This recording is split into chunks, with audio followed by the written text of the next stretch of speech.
Hey, it's CrossFitTracking.com here with just a full evaluation of the Garmin Fenix 6 Pro Sapphire Titanium, that whole top of the line series versus the Polar Vantage V Titan.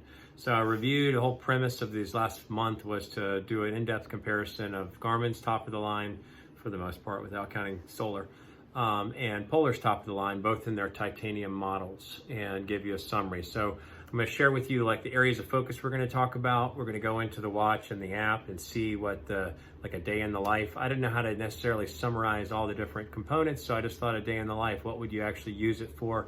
And specifically, how does it relate to CrossFit training? And then I'll come back and share my recommendation for which one I liked best, or which I felt like held up most. But the areas of focus. Another thing I got to say at the outset is I am not a video expert, so this is not high tech.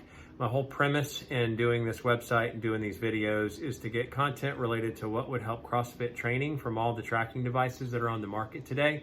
Obviously, there are a lot of better technically fancy videos out there, and but I kept finding reviews that focused on running, biking, swimming, triathlons, running. So primarily focused on those, but that doesn't help me because that's not what I do. And a lot of people in CrossFit, that's the same thing. So we have to figure out what actually works for CrossFit training and evaluation. So that's the whole premise of this site. Again, just to get what I feel like is relevant content up, but unfortunately I'm not an expert and I just do this on the side. So I can't make it super high quality sometimes. So take that into consideration with this. But this is my biggest review done to date, full in-depth comparison of the two premier top of the line watches from two of the major companies providing them. So what we're gonna focus on are the heart rate sensor capabilities, just the optical standalone by itself, the workout evaluation, load evaluation, so you know how much strain your workout's placing on you over a period of time, recovery evaluation, just how much time and how much analysis goes into how much recovery you need from one particular workout, overall load and recovery evaluation. So how's your body doing, your health? How are you holding up to a number of things, not just the load of each workout or the load of accumulation of workouts, but how are you doing just health-wise overall? An evaluation of the sleep metrics, an evaluation of the app and its usefulness there, a weight design comparison, screen quality, watch functionality for day-to-day usage outside of working out, battery life, and obviously there's a cost structure. So we're going to get into that now with looking at the watch and looking at the app and looking at each of those components as they come into play throughout a typical day of usage, what you would probably, or what I found to probably use the watch, each of the watches for after using them for a month, what turned out to be of value. Okay, so what we're going to do in checking and tracking both of these watches is just go through some of the basics for what I would use throughout the course of the day. I figured that would be the easiest way. So this is sort of a day in the life of how to make the functions actually worthwhile. So you typically wake up and you'll go to your primary sleep screen and it's gonna have nothing filled out and it's gonna say already awake. And you hit the button, you tell it it's already awake, and then it'll come up with the details as you can see here. You can see last night it was compromised. It'll give you just a breakdown of the AMS and the sleep charge, as well as on the Garmin, you don't see any functionality, but you can go into the app and you'll check your sleep. So this is what I typically do. I'll see in either function, look at the amount of time I was in deep sleep. I'll just briefly touch on the pulse ox because again it doesn't translate to anything of clear value, and then just check on the respiration. Obviously there was some issue there in the later part of the night. So I'll look at my sleep scores for the day, look at my basic overall, but I found that the details for the Polar are much more beneficial. So you can see the comparison of heart rate over your averages, heart rate variability, and breathing rate that give you your autonomic nervous center recharge, and your sleep, which gives you a sleep score here. One of the benefits of the Polar is that you can see all this information in the watch itself. So you get the basics of the details built into the watch without having to go to the phone itself. So I'll look at those basic things, and then with the Garmin, what I typically will do is go and see the amount of detail that I have on the body battery, how much stress. So in the app itself, you'll just go and you'll check to see what the body battery regenerated overnight. So you can see that the stress was relatively low, so I had a faster regeneration pace, and it gives you that same idea. So on one hand, you have nightly recharge. On the other hand, you have your basic sleep stats. It doesn't give you the sleep score like the Polar does, and then you got body battery regeneration that helps you sort of know how you're approaching the day. One of the things you might do in the morning is you might go and replace the straps. I tend to replace this just with different colors on a regular basis, so that's one of the nice benefits of the Fenix 6 series. So then you go throughout the day. Throughout the day, I'll do just what I did there, and throughout the mid-morning, let's say, I'll just check the overall body battery measurement just to see how the stress level of the day is affecting things. So relatively moderate stress throughout this day. I might actually go and hit the hydration just to add some cups of water, and basically use just that basic thing. And then I might also go and check the weather. So some of the basic functions that are missing from the Polar, again, this is just sort of a gauge for a day in the life, just to show you after 4 weeks or 1 month of testing what I basically use. With the Polar, what I would typically, maybe look at throughout the day is the activity level. So you can see the activity level as it's building or amping up throughout the day. And the FitSpark recommendation. So I might peek at the FitSpark. So if I have a bad recovery night, it tends to, if you have a significantly bad recovery night, it will actually tell you to stay in the supportive and minimal exercise aspects. So check on those two basic things, and then you get into the bulk of the important part of the day is the workout itself. So if you're going to start a workout in the Garmin, basically what you would do is hit the top button, and you would go into your CrossFit Built app. I showed this in another video, but it's a simple thing you can do. You go into add and you just hit copy activity. It'll give you an activity to copy, and you can rename it at that time. And then you obviously set your parameters for what data you want to see. So you go into the basic CrossFit app in the Polar, point down, start an activity. High intensity interval training. As soon as you hit that button, you'll see the data screens because it'll start the workout. So you start your workout comparing the two in the middle of a workout. So it's an easy start. You have to make the CrossFit dedicated, or at least that's what I suggest with the Garmin because they have that capability. But as far as the workout itself, in testing the optical heart rate sensors. So they each have their own pluses and minuses. So the Garmin obviously will give you 2 strong diodes, the Polar will give you 9 smaller diodes. In comparing the two, I have found the Garmin to be a lot more accurate when compared to a chest strap, but in comparing the two to a chest strap, I've found neither to be perfectly accurate or neither to be, I would say, close to accurate. So the Garmin tends to over-evaluate some of the heart rates in the warm-up and then under-evaluate in the peaks, and the Polar tends to be a little bit more all over the place. I think for my skin type, and this just might be me, the larger green diodes, which can't be activated now because I'm not wearing it, they tend to turn off, work functionally better to get at least somewhat more accuracy. All this is on the website, and I'm going to update that primary comparison page to show the details there. But either way, that's how you activate it. The heart rate is, you're going to want to pair to a chest strap. One of the benefits of the Garmin is it'll pair to an Ant Plus chest strap, which just makes for a little more flexibility. So you have Bluetooth and Ant Plus versus just Bluetooth here with the Polar. So you're going to do the workout and complete it.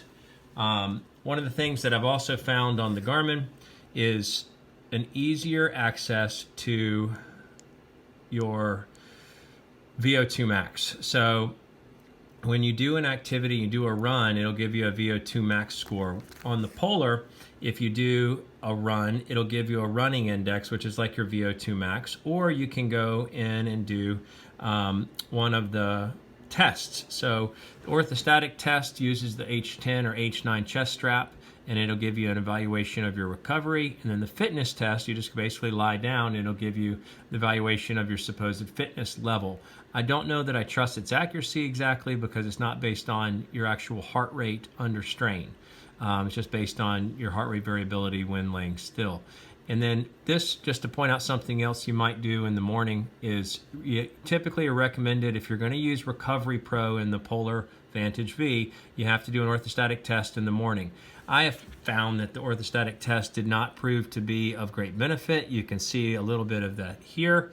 This is basically what you'll get. Here you have some past orthostatic test when I switched over from nightly recharge to the Recovery Pro, but it doesn't give you a whole lot of good information. It'll basically say your system is not fully recovered and have some arbitrary values. This doesn't chart in a graph. You don't see this over time, so it doesn't have value to me. And then you do the next day orthostatic test. You're not fully recovered, and this is when I was building my strain and tolerance levels. Your system is recovered. So I switched quickly off of the Recovery Pro because it was based on just this morning 3-minute orthostatic test and not based on anything else. But anyway, back to the workout segment. So if you do a brief run, which I typically just will do a half-mile run before a workout once or twice a week just to get a gauge for the overall VO2 max levels, and that'll give you you can see it better here because you actually have a VO2 max score that you can easily access. On the Polar, you can't easily access your VO2 max scores. You can just do a periodic test, and the test will be within your logbook. Again, not as beneficial. So we're going through the workout. You finish it up, and then what happens next? You want to do the workout evaluation. So typically I'll look at it on the watch, where you'll see just, the basic details. Go into those basic details, and it'll show you the training effect. Now, the training effect, the Garmin's better, in my opinion, at doing the workout evaluation because you get the aerobic and the anaerobic training effect. It was a lighter workout yesterday, so it wasn't as rigorous, didn't have as much of an impact. So if I go into other training days, you can easily access your list of them. So this is a little bit of a harder workout. So if you go into training effect here, one of the benefits, so it's high aerobic, this is on a scale of 0 to 5. High anaerobic, the load was 190, so that was a tougher workout overall. And you can see your heart rate, and these things are all just stats that populate at the end of a workout. So again, when I compare the two, you have training effect here, and then on the Polar, you have what's called TRIMP, which is an evaluation of your strain level. So it'll take you through the same heart rate stats. Again, sort of a little bit of a dim screen, which I'll talk about in a second. But same heart rate stats. I know there it is. The cardio load, which they call TRIMP, which is an evaluation of how much strain your heart is under over a period of time. It's getting a load of 43. So again, you can go back. We can go back to that session on Friday here, and it gives me a TRIMP of 98. So you can see it again there, and that is sort of the evaluation of the workout. So it was hard, not super extremely hard, because it's 4 bars instead of 5. So you get the evaluation of the workout, and you have a clearer picture in how much effort or how much beat down you gave yourself. Then what'll happen in the Garmin is when you go through these screens on the Garmin, you'll actually get an option as you scroll through the main screens. It looks like this at the beginning, but when you push this button, it'll scroll through the primary data here, and it'll show you in the last portion of data the recovery time. So if you're not looking at it in the workout itself, you'll see the recovery time in your training status. So it'll be at the bottom of the training status. Right now, my workout yesterday was not that hard, so it didn't break 24 hours, so I have 0 hours of recovery. But between the two, if you want to find for the Polar the recovery time for the workout, it's kind of a pain because you have to go, you don't see it here in the primary screen. See there, you can see the high, the TRIMP was 80. You can see the heart rate zones because I was using a chest strap. It doesn't give me the colors here. But you actually have to go into the Polar Beat app to find the recovery time. So it'll populate here in the bottom in just a second from uploading it from from the website, and you can see yesterday's, because it wasn't as hard, it says 5 hours. Yesterday's on the Garmin was like 14 hours, which is actually more accurate. One of the things I'm finding about the recovery time estimate for the workouts for the Polar is that it is not as accurate as it is for the Garmin. So here, this was a harder session, or a little bit harder at least, and it just gives a demanding 14 hours, and you have to access it through the Polar Beat. So I'm not quite sure it's relatively worthwhile. On the recovery time on the Garmin from Friday's workout, I think it was like 24 hours, which felt like it was more accurate. So you get done with the workout, you want to evaluate it. You evaluate it primarily by looking at the anaerobic and aerobic impact, or the TRIMP and the cardio load impact here. And then what you'll typically want to do is you'll want to see its impact to your training, your overall training. Let's go to, that was a few weeks ago. So let's go here, and you get the chart, and you'll see just this is yesterday's workout. It gave, that was that same 43 that you saw, the strain from that particular workout. And this 54 strain is the 7-day cumulative build from all these other workouts, where you had a harder 113, that was a extremely difficult workout, and then it's 98, so you get 4 out of 5 bars, whatever. But you want to see your load. So what will typically happen after you do a workout, you're going to want to see the load or the impact. So as I was building my tolerance, which is my body's physical capability of handling high levels of strain, in these first few days, although I was in reasonable shape to handle the workout, it was saying that I was actually at risk of injury. So over time, you can actually see how much risk of injury you have. It'll say you're overreaching. It'll show these little Band-Aid icons, but you can see it here. And one of the things that's good about the Polar is it'll show you your cardio load build over time, and you can see it building. So you see my tolerance is increasing over a prolonged period of time as I build each workout, and my fitness gets better. And then if I was to do nothing, everything would decrease, as well as the strain, which is the purple line, would drop off quickly, and then the tolerance would slowly die down as my overall physical fitness dies down. So and you can see it across long periods of time. Here's when I was testing another unit.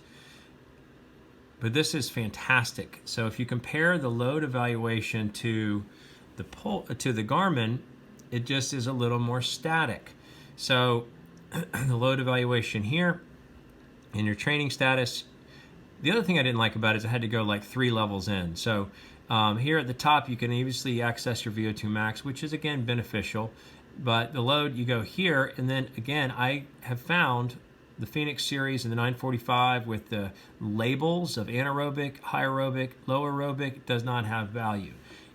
The exercise load just shows like how much load you placed yourself under. So there's that Thursday workout, which is 211, which was the one that was on the Polar Vantage, was, extremely hard workout, which it was. It'll show you how much load you built for that piece. But really all you want is this information. So you have to go into like 2 steps to find this basic information when it's listed just a little bit more steadily available here immediately on the Polar app. Just more readily available. You can see both in the watches. So again, this is just, comparing the two, and you go into your training status. It says you're maintaining. It'll give you VO2 max, and it'll show you your load. This is the most, primary piece of information. I don't care about this. This is the labels of the different types of things that you're doing. This is the bulk of what you want. As well as in the Polar, you would go to that screen where it shows that I'm being productive, and then you would analyze into it. And what it does to calculate it is it takes your 28-day exercise history and builds your tolerance for fitness. And then it takes your 7-day strain and it divides the two. So your strain divided by your tolerance equals your productivity score. So if your fitness is super high, but you're not straining yourself on the last week of workouts, then you're not producing a better output. So if you are training, if your strain is high and your tolerance is high, then you're going to continue to maintain. And if your tolerance is low, you haven't been working out consistently, and your strain is high, then it'll say you're overreaching because you're going beyond your means. So these are the 2 ways you evaluate the strain load level after your workout. So that would be what you would do next typically in a day, is just sort of check out how much impact that last workout had on your overall fitness development. One of the things that, when I look at it, that's other things to evaluate alongside it is I will typically, on the load, on the Garmin, it's just how much strain are you having throughout the day outside of the workout, so in addition to the workout. So the Garmin obviously has the body battery, where if you go into yesterday, I tested 1 unit, so in the middle of the day, so that's not going to be as accurate. Here you can see a drop off from the workout itself, and then you see the depletion from there. You can see the stress level from the regular rest of the day. So you'll see a workout and the impact it had on you, and then an evaluation of your overall internal resources, so to speak, outside of that. So here I had a good night's sleep and I didn't exercise that day, so it didn't have an additional depletion. So here you can just see the decline. But this is where you would evaluate yourself overall after the workout and not counting the load. So on the Polar, you would typically use the evaluation of the workout itself combined with your nightly recharge. One thing that you would also see on the Polar, which is beneficial, is as soon as you get done with a workout, it will go to a different FitSpark recommendation. So this is one of the things that I really like about Polar's platform, is that you come in today, maybe I had a relatively good sleep, so it's saying I should work on strength. If I get a really good sleep, sometimes it'll say, it'll give me workout recommendations for heavy duty stuff. So here's where your workout recommendations come into play. And then after you've had a workout, the watch will tell you to do something different. So it'll basically go into mobility basic stuff. So you'll have actually some stretching exercises that it'll recommend. And when you actually come back into the watch, it'll show no longer here, but over here in the mobility segment, you'll be able to see, the recommendation. So it actually ties in to what you need after your workout is over. And then how do the watches work in the rest of the day? Overall watch functionality. So there's a lot of things to say. I'm going to just sort of touch on a few of the highlights. But the biggest thing as far as the day-to-day usage of the watch are the screen quality.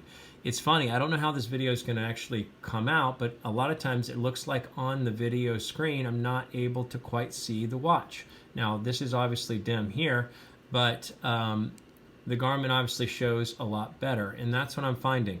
With the wrist raise gesture and the dim, so the wrist raise brings about a more dim, see it's on there.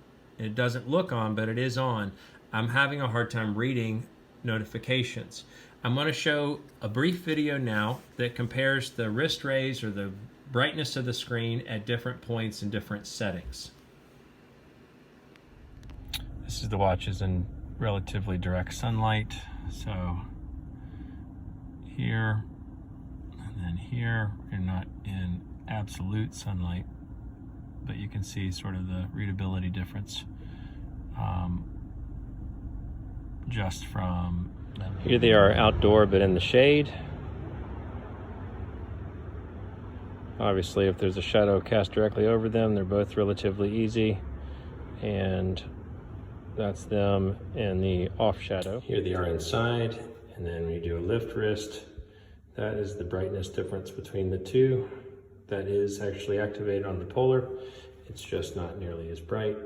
There you can see it again, the differences between the two, and sort of a darkened inside. Here they are in just a regular brighter inside dynamic.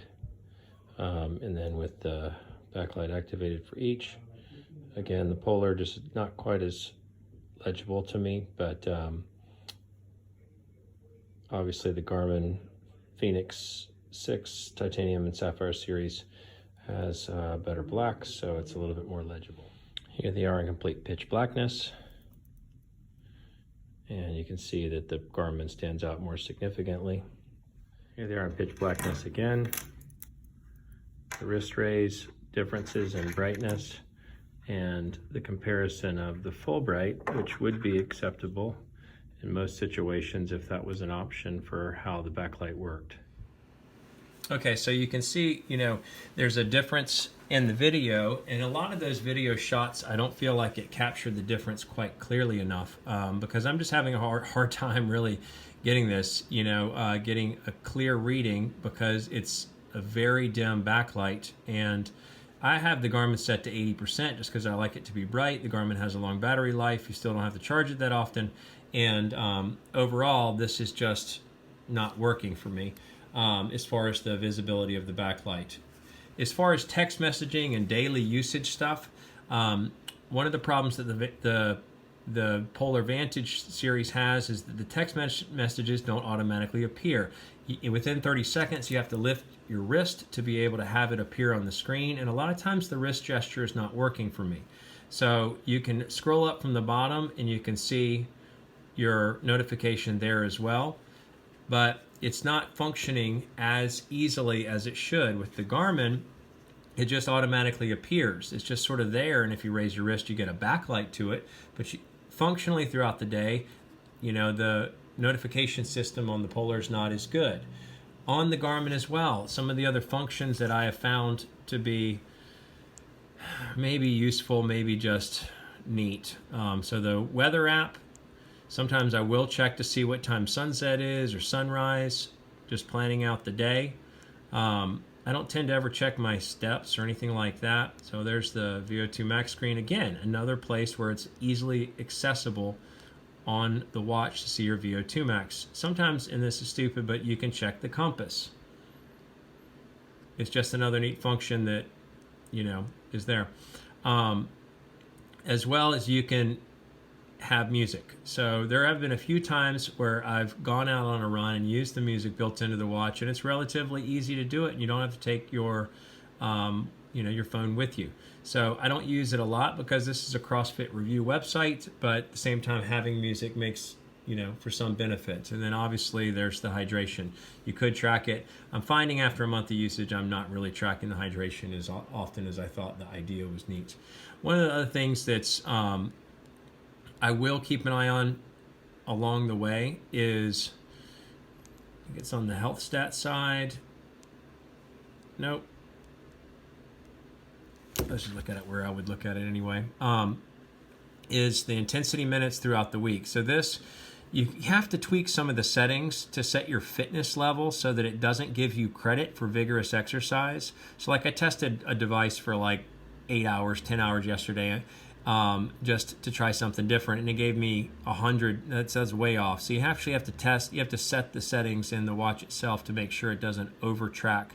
But I found this to be relatively accurate, that you can track to see how much effort you're putting in just from an amount of heart rate expended in a workout. So you only get credit if you hit a certain level of heart rate level, moderate, or 2 times credit points for vigorous. So I might check that throughout the day.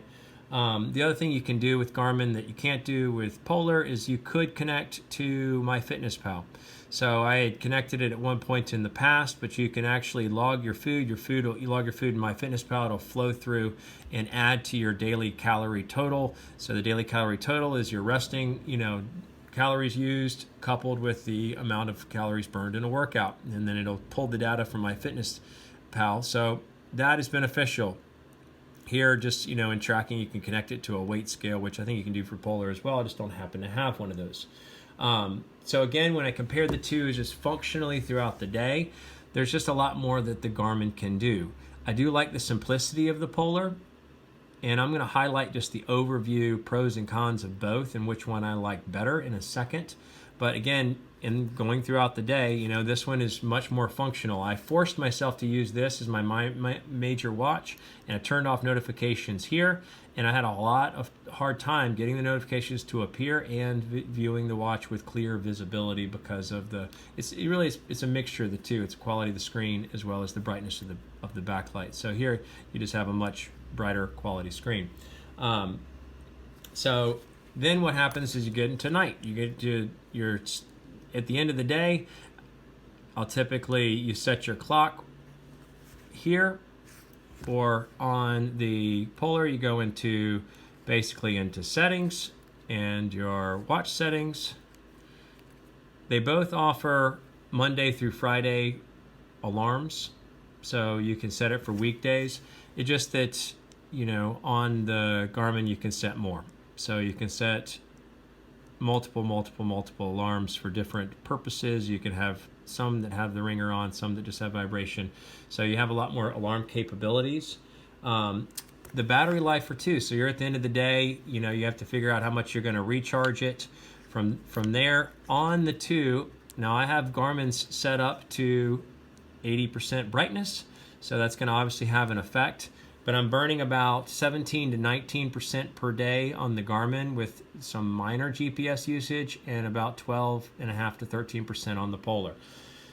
So the Garmin would last me about 5.5 days. The Polar would last me about 7.7 days. Charging for both of them is fast. Now that's obviously below the recommended or the expected amount for either of them, but either way, getting a lot more use out of the Polar, but obviously it's not burning out a lot of backlight, and I got the backlight jacked up on the Garmin. Both of them charge fast. It's a relatively smooth process. If you were to charge these every day, I bet you could charge the watch to 100% within 30 to 45 minutes at best, because you're only burning on the Polar side 12.5 to 13%, and on the Garmin side 17 to 19%. So this is just the full side-by-side review of the benefits I found to be useful as it relates to CrossFit training and development, overall fitness and health, and sort of gauging how your training is affecting your fitness and health. I'll give you a summary of which one I liked, pros and cons now.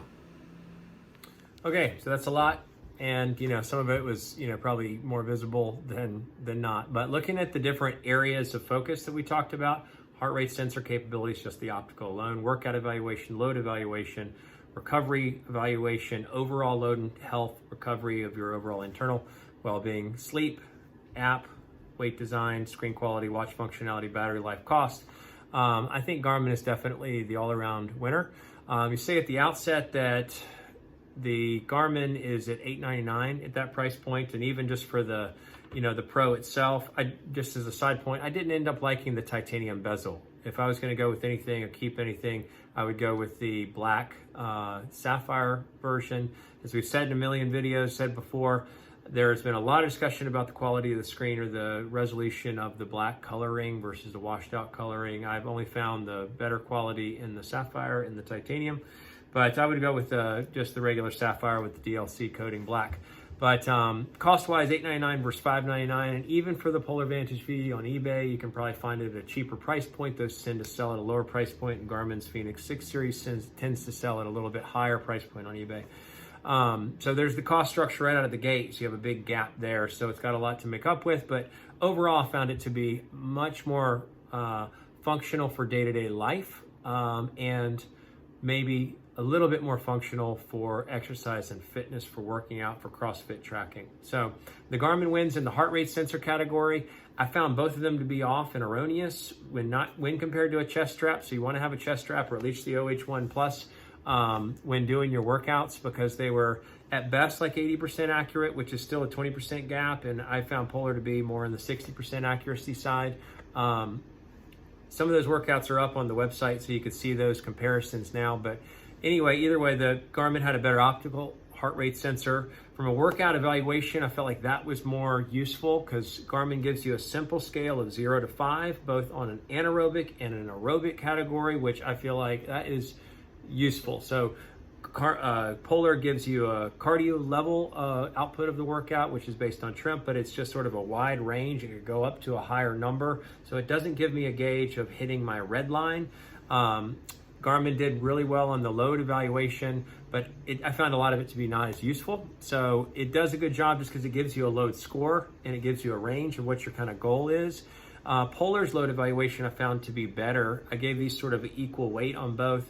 Polar's, you know, long-term tracking and that chart that you can see is, I felt like, more useful. From a recovery evaluation from each workout itself, Garmin hands down was the best. I felt like it's sort of spot on with the level of intensity I felt based on my fitness level from each workout, and the amount of time it said I needed to recover, and the fact it'll accumulate if you do a lot of workouts, and you can see it on the watch face itself, because you can put it on one of the data screens, is so much more useful. With Polar, you have to dig on Polar Beat app to find it, and then it's not even really accurate.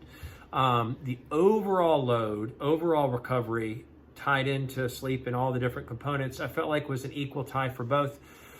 Polar used nightly recharge, which I thought was super helpful. The fact, they have that sort of culmination of these different stats coming into an evaluation standpoint, and then the load that you're placing yourself on. I like their load tracking of strain versus tolerance, so your fitness versus the amount of load you've been under a period of time.